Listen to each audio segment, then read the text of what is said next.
Hello, boys and girls. Now I'll be reading the last chapter of the book, chapter 13. Chapter 13, A Subject for a Composition. Ralph was a hero in the mouse hole that night.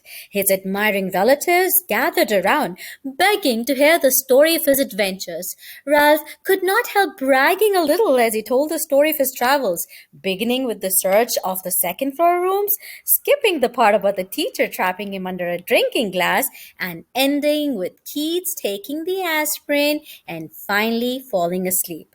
But are you sure it really was an aspirin tablet? Ralph's mother could always find something to worry about. Are you sure it wasn't some other kind of pill? Keith put it on the bedside table and refused to take it until his mother saw it, explained Ralph. At first, his mother and father got pretty excited and thought he was out of his mind from the fever when he started telling them that there was an aspirin on the table. Then, when they saw the pill and could tell from the letters on it that it really was an aspirin, they decided the night clerk must have found it and brought it up. They thought the windows rattled so much they did not hear his knock. "Oh, Ralph, I'm so proud of you," said his mother with a sigh of relief, while his brothers and sisters and cousins stared at him with shining eyes.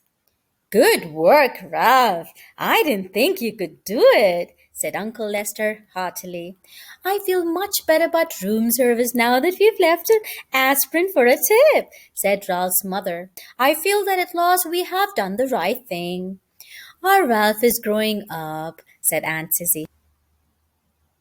"Yes, Ralph is growing up," agreed his mother with a sad tone in her voice.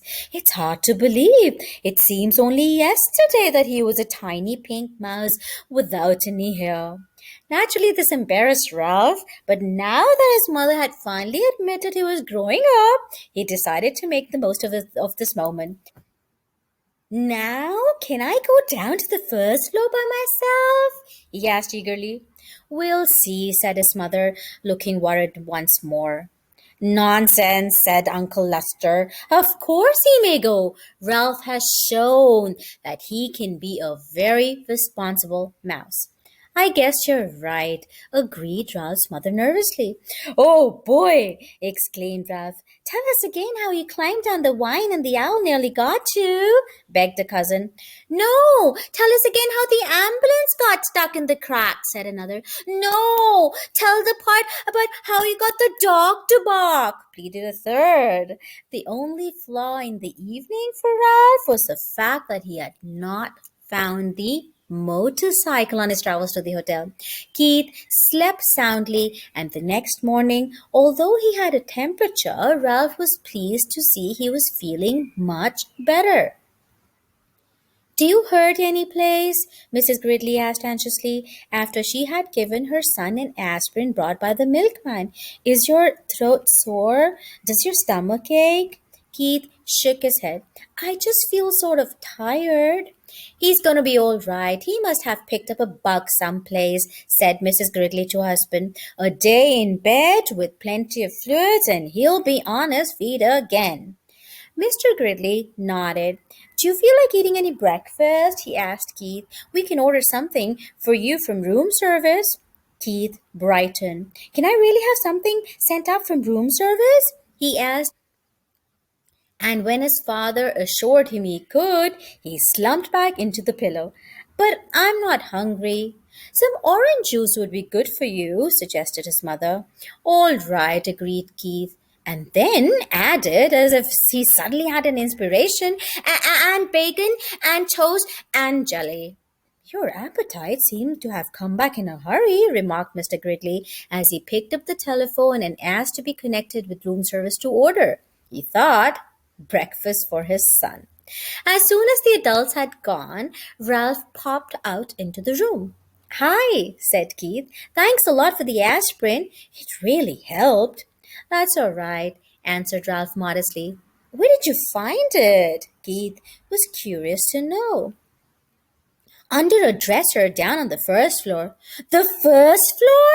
Keith could not believe it. "How did you manage to get it up here?" Once more, Ralph told the story of his night's adventure, skipping the part about the drinking glass, but making it sound as if he had narrowly escaped the horny talons of the owl as he traveled down the wine. Golly, Keith was amazed at Ralph's story. You know what? You're a pretty smart mouse and a brave one, too. It was nothing, said Ralph in an offhand manner. Nothing? It was plenty. You risked your life. The boy's admiration and gratitude made Ralph even prouder of what he had done. I parked your ambulance out in the hall, he said, wanting Keith to know how responsible he was. Your folks will probably see it and bring it in when they come back. That reminds me, you didn't happen to see my motorcycle any place, did you? Keith's question was unexpected. Well, no, I didn't. Ralph suddenly felt less proud of himself. But I didn't have much time to look. Yeah, I know. Keith was sympathetic. I just wondered. A knock at the door sent Ralph scurrying to the knothole. Come in, said Keith. Matt entered with a tray. Here you are, and here's your ambulance. I found it out in the hall, he said as he set the tray across Keith's knees. Sorry to see you're under the weather. Thank you. I'll be all right, Keith. Keith handed Matt a coin his father had left for a tip, and thanks for bringing in my ambulance. Matt pocketed the coin. Thank you, he said. And by the way, this doesn't happen to be yours, does it? He pulled a little motorcycle out of his pocket. Ralph was so excited he almost fell out of the knothole. Hey! Keith sat up straight, rocking the orange juice on his tray. It sure is. Where did you find it? In a hamper of linen that had been chewed by mice or by a mouse. It fell out when the housekeeper was showing us the damage that had been done. I picked it up before anyone noticed it. Gee, thanks. Thanks a lot. Keith accepted the motorcycle and set it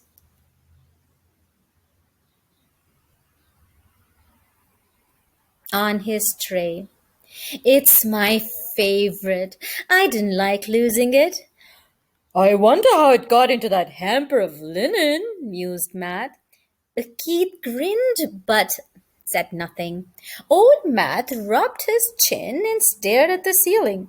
I don't suppose a certain irresponsible mouse happened to ride it in a pile of sheets and pillowcases and get tangled up and dumped into the hamper. Keith tried not to laugh. I don't know any irresponsible mice, he said. Only one responsible mice. Say, how did you guess?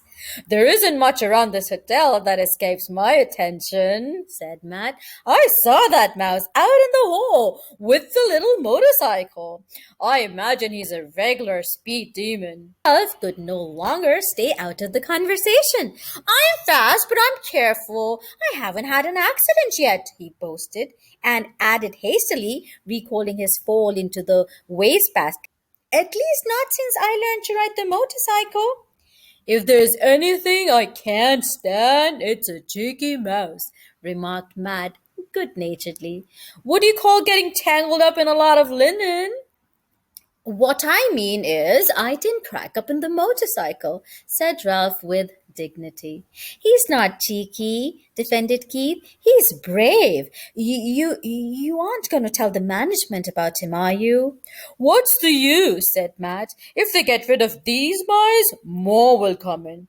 Anyway, he's a cute little fellow.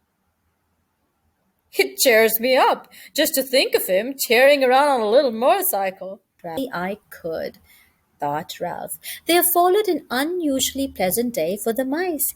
Keith stuffed the bacon and toast and jelly through the knothole. The mice feasted on bacon and jelly before the ants could get at them and stored the toast against the rapidly approaching time when Keith must leave the hotel.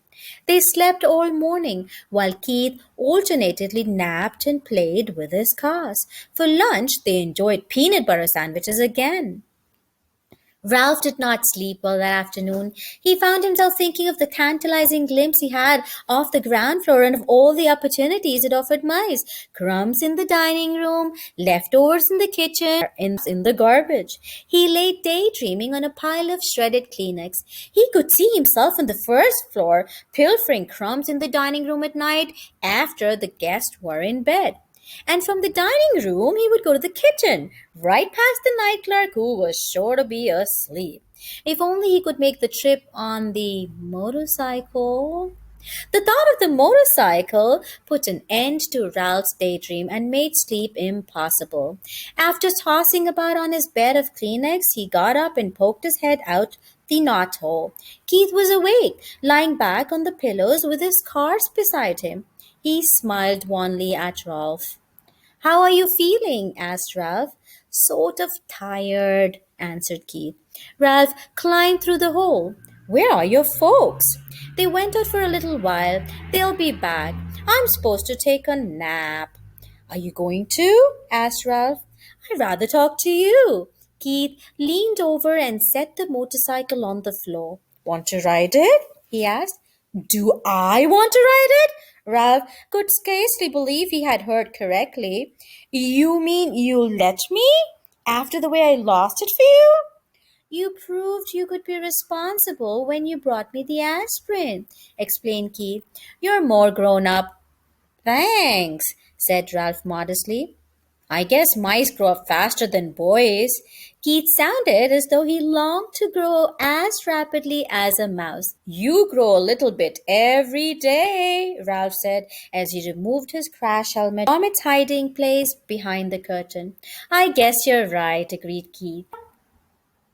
"My dad measures me every 6 months against the door jamb of a kitchen back in Ohio, and each mark he makes is higher than the last. But I never feel myself growing." "You wait long enough and you'll be a grown up." Ralph felt as if he had said something very wise as he slipped the rubber band on his crash helmet around his whiskers. "I guess so." Keith slumped back on the pillows. "But it takes so long." "I grew up, didn't I?" asked Ralph. "You said yourself I had become a responsible mouse." "Yes, you did," said Keith thoughtfully. "I guess that's part of the secret. Just getting bigger isn't enough. You have to learn things like not taking off down a steep hill on a bicycle when you aren't used to, handbrakes, stuff like that. Ralph walked with a slight swagger to the motorcycle, grabbed the hand grips, and threw his legs across the seat. He remembered to pick up his tail before he started. Prrr, prrr. He took off across the carpet and circled the room, covering the rough parts under the dresser and the chair and coming to a halt beside the bed. "She has good balance on a rough road," said Ralph with authority. "She's a mighty fine machine." "Ralph," said Keith, suddenly sitting up, "how would you like to come with me when we leave the hotel?" "Come with you?" Ralph was stunned. He had expected to live and die in the Mountain View Inn, and now he was being offered the opportunity for travel that he had dreamt of. Yes, come with me to San Francisco and then back to Ohio." Ralph's first thought was of the motorcycle. If he went with Keith, he would not have to be separated on the motorcycle. Keith must have sensed Ralph's thoughts because he said, "You could ride the motorcycle every day." Ralph was silent. He had begun to think of other things. His family, the permission he had earned to visit the ground floor, Keith's family, and how they might feel about a mouse. "Come on, Ralph," said Keith. "You could travel in my pocket." "Your mother doesn't care for mice," Ralph pointed out. "Not running around loose," agreed Keith, "but she let me keep a couple of white mice once. I still have their cage at home. You would be very comfortable in it." "Comfortable in a cage?" Ralph was horrified. "No, thank you." "Oh, come on. "Would you like to be shut up in a cage?" demanded Ralph. "Well, no, but—" "Neither would I," said Ralph, "especially now that I can finally go to the ground floor." In his disappointment, Keith slumped back on the pillows once more. I guess I knew you really would want to come, he said. I understand. I sure will hate to see this motorcycle leave, said Ralph, and added hastily, and you too, of course. The boy and the mouse were silent. Both were thinking of the wishes and their regrets that their wishes could not come true. Keith rolled over on his side and propped his head up on his fist.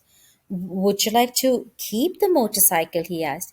Keep it? Me? Sure, said Keith. I can save up my allowance and buy another one when we get back to Ohio. You really mean it? Ralph could scarcely contain his excitement. Keep it for my very own? Of course. How come? Ralph wanted to know. I just like to think of you riding it, said Keith. You know, if you grew up enough to be trusted with a mouse sized motorcycle, maybe someday I could earn a big one. The excitement drained out of Ralph. I can't. I don't have any place to keep it. It's too big to go through the knot hole, and I can't hide it behind the curtain forever because I've heard that after Labor Day, when there aren't so many tourists, they take the curtains down to be cleaned. That is a problem, agreed Keith. There must be some place in a big hotel like this where you could keep a motorcycle. Ralph sat on the motorcycle thinking as hard as he could. In the closet? Oh, he couldn't get it out when the door was closed. Under the bed? Eventually it would be found. How about downstairs? Suggested Keith. I could carry it down for you before we leave. There must be a good hiding place down there someplace. There's that big old clock my ancestor ran up, said Ralph thoughtfully.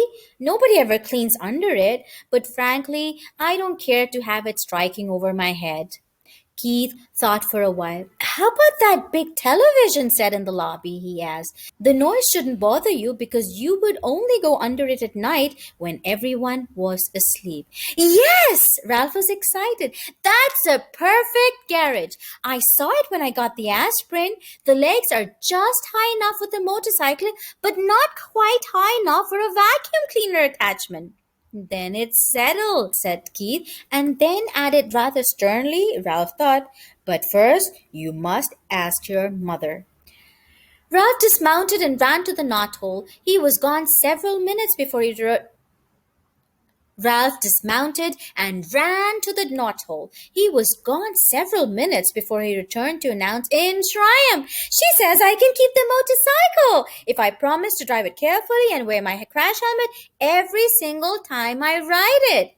Swell! Keith was just as excited as Ralph. When we check out, I'll hide it for you while my folks are busy paying the bill. I can't thank you enough. Ralph fastened his crash helmet once more. I never thought I would have a motorcycle of my very own. Keith lay back on the pillow and smiled at the mouse mounting the motorcycle. It will be fun thinking of you riding around that big old lobby when I'm back in Ohio this winter going to school. And when the teacher asks us to write a composition about our summer vacation, I can write about meeting a brave mouse called Ralph who rode a little motorcycle. I'll tell about your bringing the aspirin. Except I'll have to call it a pill because I can't spell aspirin. Of course, the teacher won't believe it, but she'll probably say I show imagination. Ralph felt proud to think he was going to be written about in a composition in far off Ohio. He grabbed his tail, gunned the motor, and took off, heading for the threadbare part of the carpet that made such a good speedway. Round and round he sped, faster and faster, until his whiskers blew back and he was filled with the joy of speed. He longed to wave to Keith, but he realized a good driver must keep both paws on the hand grips. He glanced up and noticed that Keith's eyes were closed. The boy had fallen asleep with a smile on his face. Ralph dragged his heels to brake the motorcycle. Ralph dragged his heel to brake the motorcycle. Quietly, he parked it beside the bed, and quietly, he removed his crash helmet and hid it behind the curtain. He did not want to disturb the sleeping boy. Ralph could wait to ride the motorcycle. It was his to keep.